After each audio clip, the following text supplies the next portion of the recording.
Iker, thank you so much for coming and agreeing to talk with us and welcome to Hong Kong.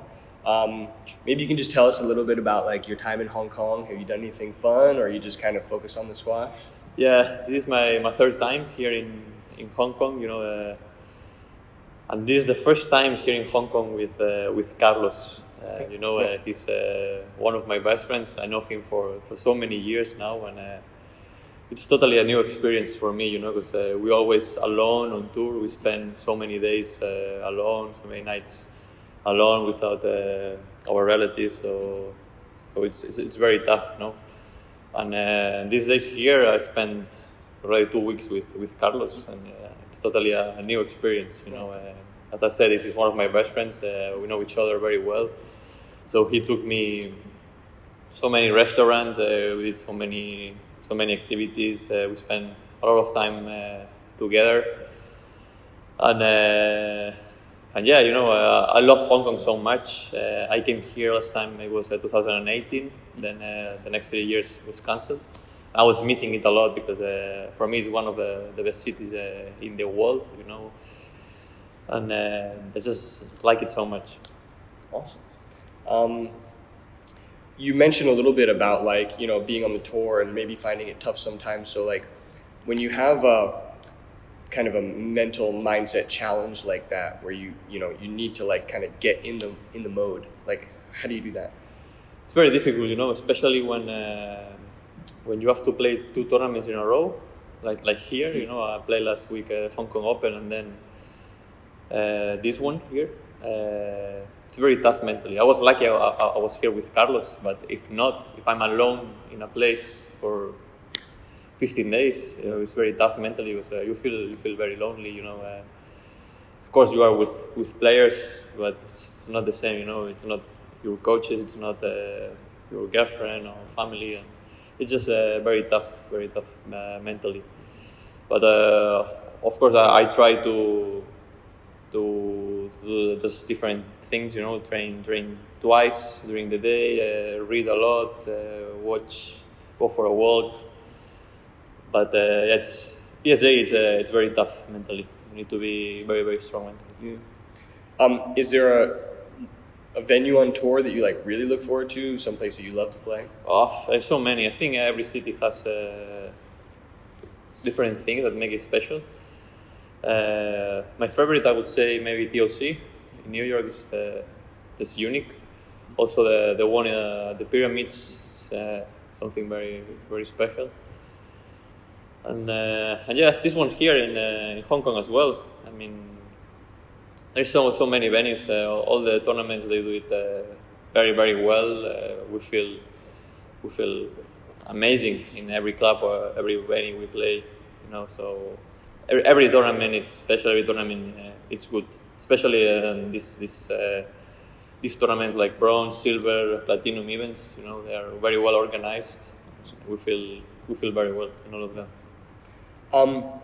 Just thinking about the juniors who are maybe thinking about being on the tour, or even for amateur kids. Do you have any advice for them about like whether it's mindset or physical? What do you wish like a mentor had said to you when you were a teenager? Yeah, you need to sacrifice so many things to be a pro, and you need to have this very clear in your mind. There is obviously no parties. You need to eat perfect.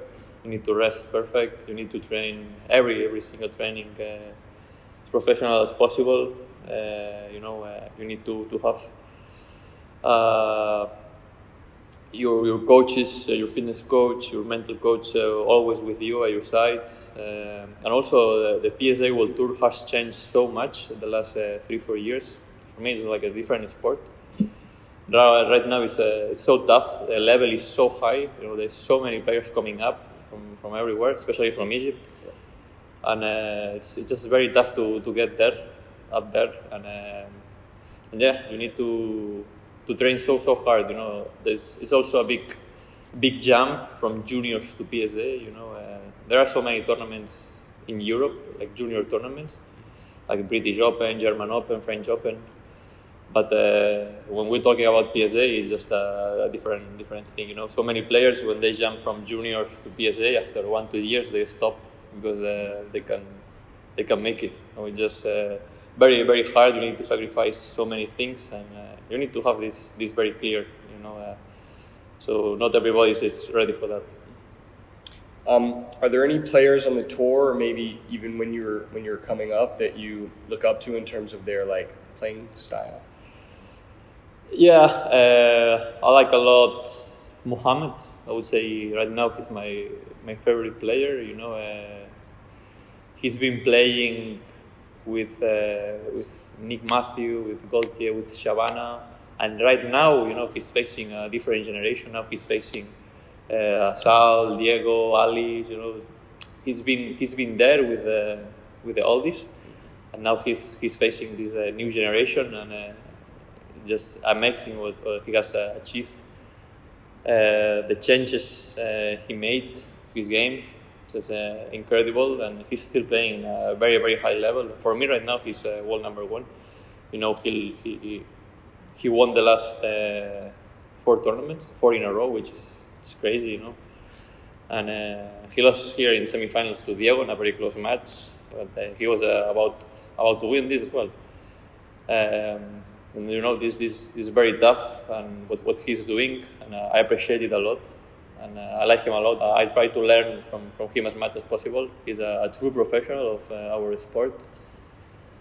And also I like a lot Paul Cole. He's a great professional, you know, different style, not that aggressive, not that attacking, but he does the things perfectly.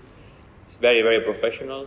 And also, you know, like people say Paul Cole is not that fun to watch, or you know, he doesn't play in the front, or he's more concerned, he just plays to the back, but he plays to the back perfectly. You know, every time, every ball he hits is just perfect to the back, like very tight to the wall, and he's also very fun to watch.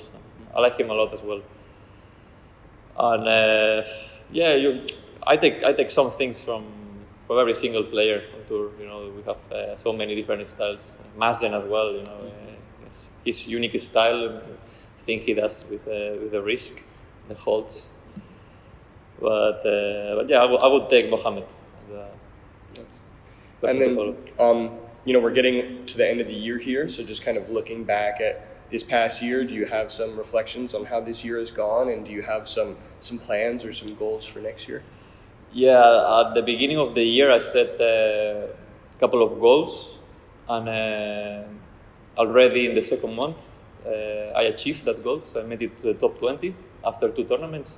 The first 2 tournaments of the year, I made the best result of my life, of my career. And right in that tournament, I got injured, so I had to stop for 3-4 months, and then my ranking went down again. But I was very happy how was it going. You know, I had so many up and downs this year. I got injured twice. I'm still dealing with the injury. You know, so yeah, this is the last tournament of the season. I just want to enjoy squash a little bit, because this last month I was struggling so much with my injury, and I wasn't enjoying squash. You know, I was thinking about my body, about the injury, and I didn't enjoy squash that much. But you know, I wanna finish the year playing good squash, enjoying it, and we'll see. You know, in 2-3 weeks we start again in US. We have the Houston Open, and then we have TOC. Yeah, and there's no time to rest. I will get back home, small break, Christmas break, and back to trainings. Cool. Well, we really appreciate you taking the time, man. Good luck. Thank you so much. Thanks to you.